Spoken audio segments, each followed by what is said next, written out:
Chapter 9. Contract Marriage. She hadn't planned any of it. One moment she was leaving home. The next, her feet were carrying her toward Linhai Medical Center. The winter air sharp enough to wake nerves she thought had already settled. The hospital lobby felt too bright, too clean, too quiet for what she was doing. "Excuse me," she said to the receptionist, keeping her voice steady. "Is Dr. Lin available?" The receptionist glanced up, faint surprise flickering across her face. "Dr. Lin, from psychiatry?" Chen Lian nodded.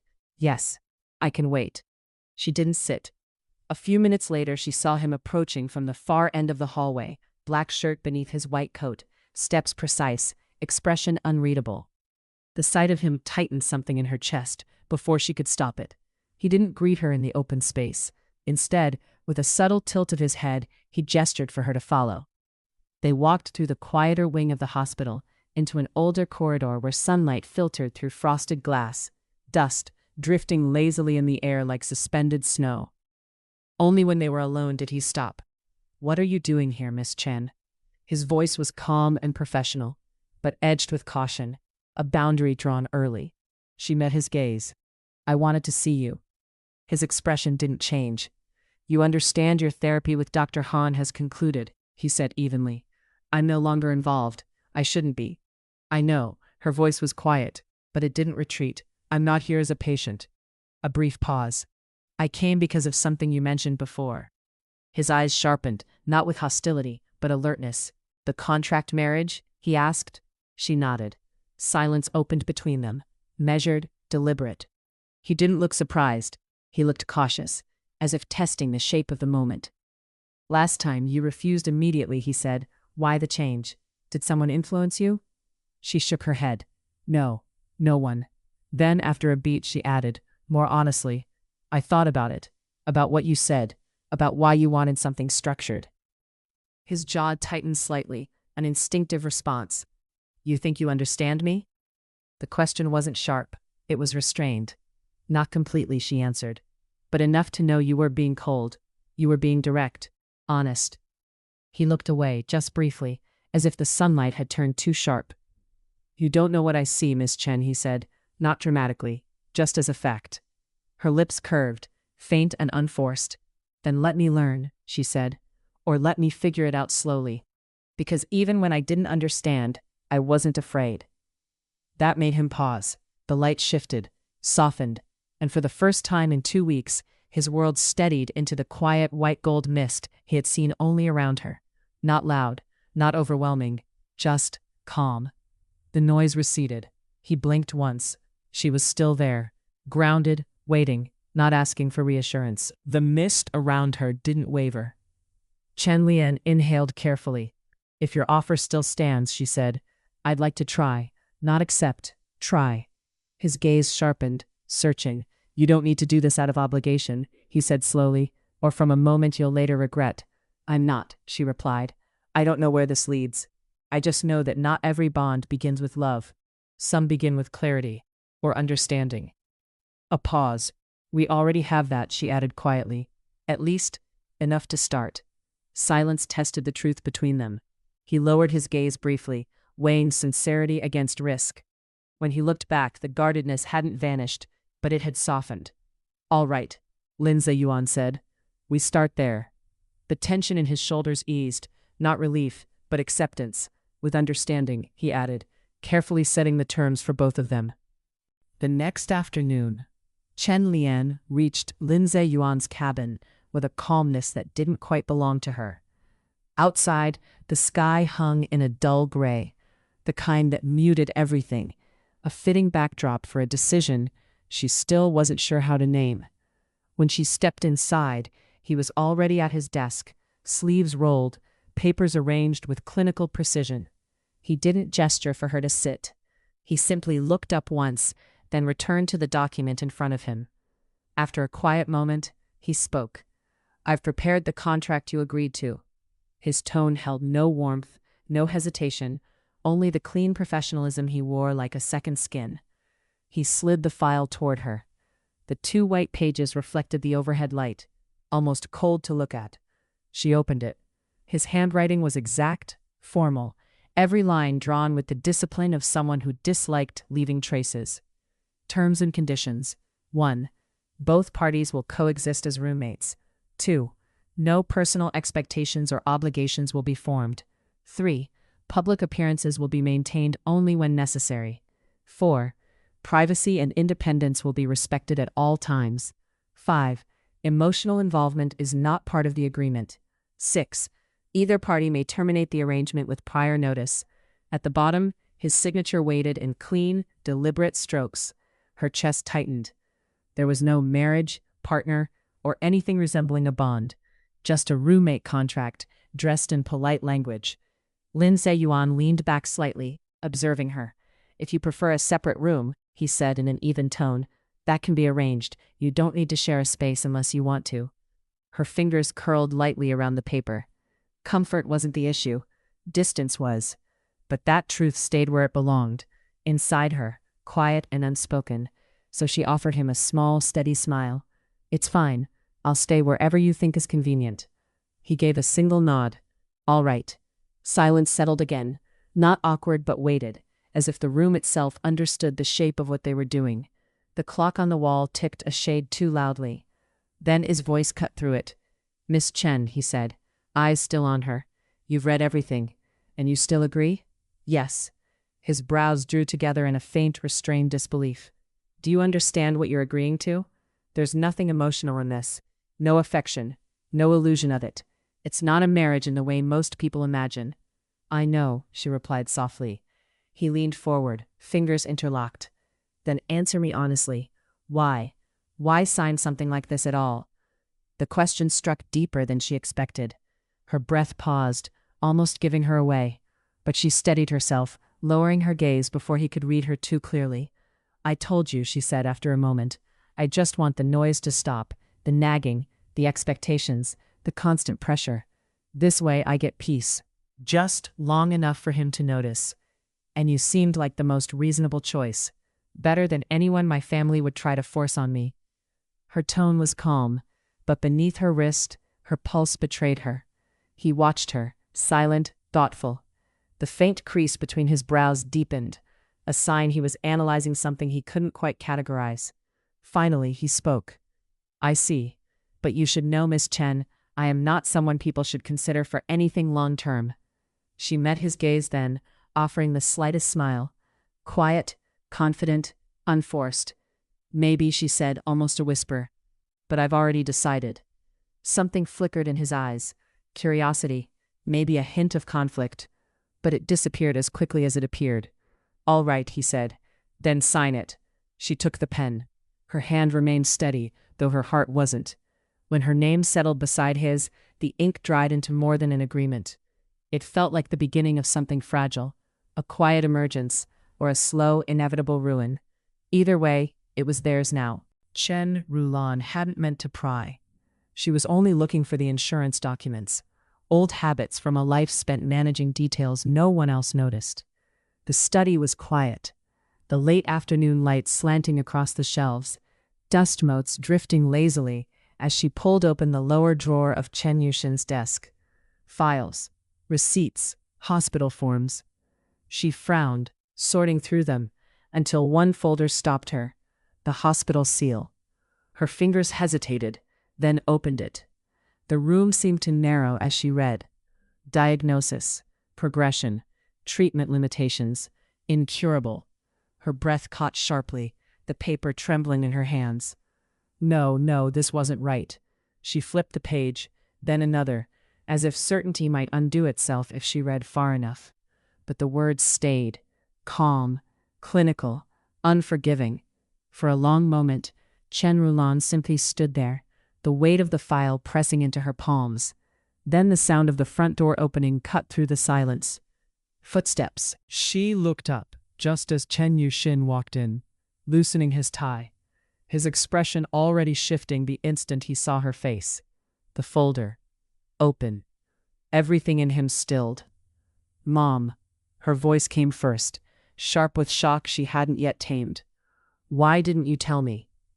He set his briefcase down slowly. Too slow. "You went through my things," he said gently, not accusing, just stating a fact. Her eyes flashed. Don't deflect. Answer me.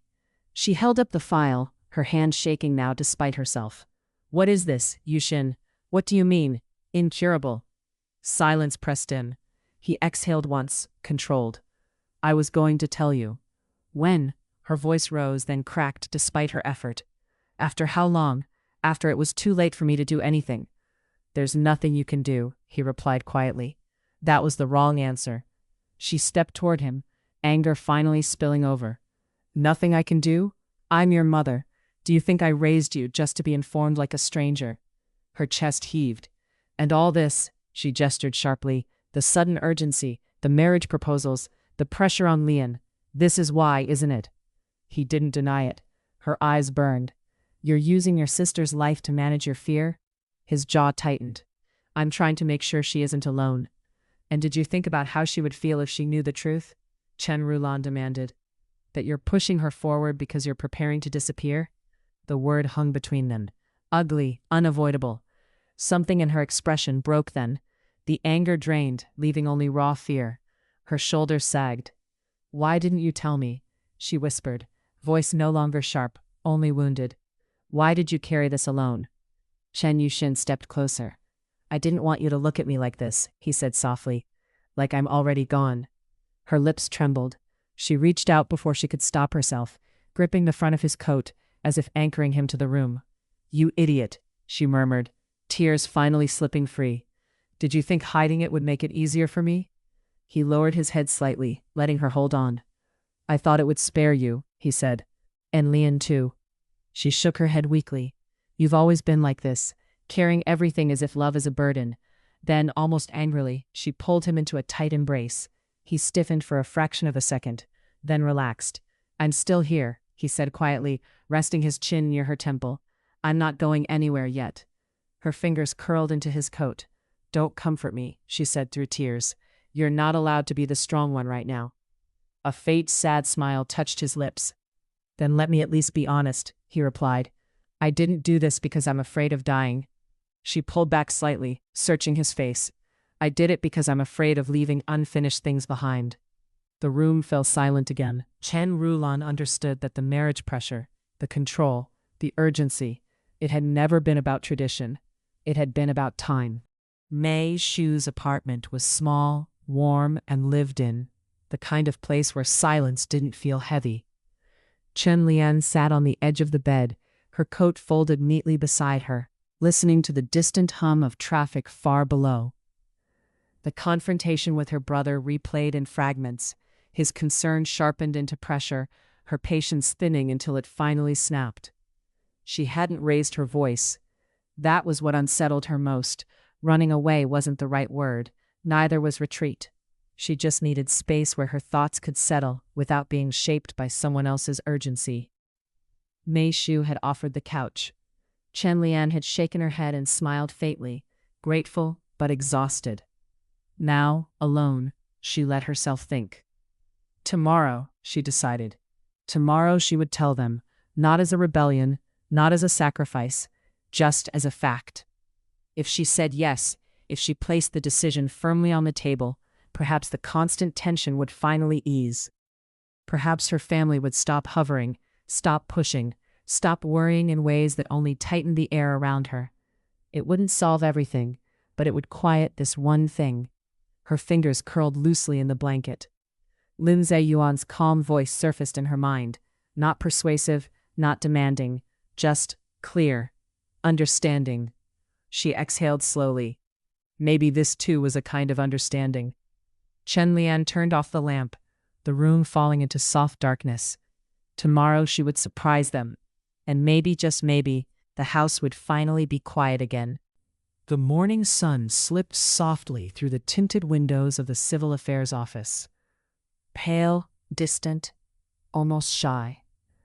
Chen Lian stood beside Lin Zeyuan, holding her ID card a little too tightly. No guests, no flowers, no family. Only the low hum of an air conditioner and a clerk wearing a polite, practiced smile. When the clerk asked them to sign, Lin Zeyuan reached for the pen first. His handwriting was clean and precise. the strokes measured, clinical, moving across the form with absolute certainty. Chen Lian added her name beneath his. 2 signatures, 1 seal, a quiet thump of rubber against paper. Just like that, they were married. No rings, no vows, no ceremony. Only a camera flashing once in the corner, silent, indifferent. Outside, the winter air felt sharper as they stepped out of the building, cold brushing against their faces like a sudden reminder of reality.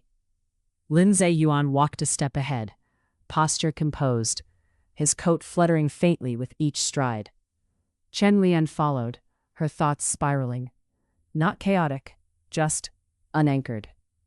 After a few steps, she spoke softly. Dr. Lin, Mr. Lin, why did you want to register it like this, privately? He stopped and turned just enough to meet her eyes. I don't like crowds, he said simply. No explanation, no discomfort, just a fact, stated as neutrally as a diagnosis. Chen Lian blinked once, faintly surprised, but not doubtful. She had never seen him unsettled, never seen him surrounded by noise or people. So, she accepted the answer as it was. Oh, she said quietly. I didn't know. There wasn't a reason for you to, he replied, tone even. Before she could say anything else, her phone rang. An unfamiliar number. She stepped aside to answer. The voice on the line spoke too fast, words tumbling over each other, sharp and urgent, and the moment she understood them, her world cracked, her breathing stalled, her fingers loosened, her bag slipped from her hand and fell to the ground without a sound. Lin Zeyuan turned at once, not because of logic, but because something in the air shifted. The colors around her erupted. The soft white gold hues he recognized fractured violently into jagged streaks of crimson fear and dull, ashen shock. He stepped toward her. Miss Chen? His voice was low, steady. She didn't answer. Her eyes were unfocused, glassy, tears gathering without falling yet. Chen Lian. Her hand reached for him instinctively, clutching the sleeve of his coat as if she needed something solid, something real, to keep her upright.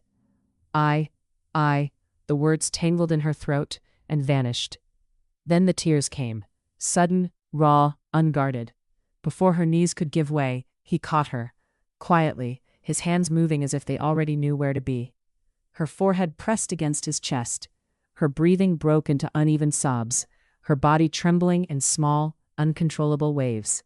He didn't ask what had happened. He didn't need to. The emotions twisting around her told him enough. Shock, grief, and something fracturing deep beneath the surface. People nearby began to notice. Whispers, slowing footsteps, too many eyes. Lin Zeyuan's expression sharpened. Too much noise, too much attention. He exhaled once and guided her toward the car, positioning himself between her and every glance, every curious look. Even when she clung weakly to his sleeve, he moved patiently, deliberately. He opened the door, helped her inside, then followed and closed it behind them. The car filled with silence, dense, fragile. Her sobs had quieted, but her shoulders still trembled with each breath. Lin Zeyuan leaned forward slightly, elbows resting on his knees, his gaze fixed on the window instead of her reflection. Don't force yourself to speak, he said softly. Tell me when you're ready. Outside, the world continued, cold, indifferent, unchanged. Inside the car, something had broken in her, and something unfamiliar, unspoken, unnamed, had begun to take shape between them. The car sat unmoving in the parking area outside the Civil Affairs Bureau, its engine still running, the marriage certificate lying forgotten on the dashboard. For Chen Lian, the world had already stopped. Her breathing had turned thin and uneven. Her hands trembled violently in her lap, fingers twisting together as if she could anchor herself to something, anything, before she shattered completely. Beside her, Lin Zeyuan watched her reflection in the window. Her lips were parted, eyes hollow, shock sitting inside her like a physical weight pressing down on her chest. Finally, she whispered, so softly, It barely disturbed the air. They called from the hospital. Her voice cracked halfway through the sentence. He didn't speak. He only angled his head slightly, a silent signal that he was listening fully, without interruption. "It's my mother and my brother." She bit hard into the inside of her cheek, but the words still broke free, shaking. They were in an accident. The car, it caught fire. Her voice dissolved entirely. They didn't make it. She covered her mouth with both hands, as if she could trap the truth there, as if repeating it might make it solid, irreversible. They died on the spot. Silence closed in like a suffocating fog. All Lindsay Yuan could hear was the low hum of the engine and the sound of her uneven breaths. And then, color. Not layered hues, not subtle shades. Her grief erupted into the air like a shattered prism. Fragments of silver gray, bruised violet, muted blacks. Thousands of broken emotional shards bursting outward at once. Chaotic, wild, violent. Even for him, it was too much. His chest tightened, not from empathy alone, but from the sheer overload slamming into his senses. He inhaled sharply. This was not the moment to analyze, not the moment to regulate. He acted before logic could intervene. The door opened. Cold air rushed in. He stepped out of the car, the winter wind striking his face harder than expected. "Dr. Lin?" Chen Lian's voice trembled behind him. He didn't turn. The simple act of facing her felt like it might splinter him further. "Don't worry," he said softly, forcing steadiness into his tone. "We'll go now." He moved around the car and slid into the driver's seat, gripping the steering wheel as if it were the only stable thing left in the world. Then he looked ahead, and dread crawled up his spine. Colors. Everywhere. The parking area was crowded with them, clerks stepping outside, couples leaving the building, passing cars, distant pedestrians. Every person radiated emotional hues. Too many, too bright. He shut his eyes for 2 seconds and inhaled until his lungs burned. Then, jaw clenched, he spoke. "Navigation, show the least crowded route to Linhai Medical Center's emergency wing." The system recalculated instantly. He drove. Every traffic light, every intersection, every pedestrian crossing. Each one was a quiet war fought behind a perfectly blank expression. His palms dampened against the wheel. His vision trembled at the edges. His entire body felt like a single overstretched nerve. Beside him, Chen Lian sobbed silently, staring at her phone as if it might still change what it had delivered. She didn't see the color draining from his face, didn't notice the controlled, shallow breaths, didn't sense the storm barely held back behind his steady driving. She was too broken to notice anything else. When they finally reached the emergency entrance of Linhai Medical Center, he parked sharply, almost on instinct. "Chen Lian," he said, voice soft but firm, "we're here." She pushed the door open before he finished speaking and ran. Her footsteps echoed against the concrete as she disappeared through the sliding glass doors, swallowed by white coats, rushing staff, and sterile light. He stayed where he was, watching her vanish. Then he faced forward, and the world tilted. Colors crashed into him from every direction. Patients, families, doctors, fear, panic, grief, relief, tension. Everything is bleeding together. Too loud, too alive. His breathing quickened. Too fast. His knees gave way.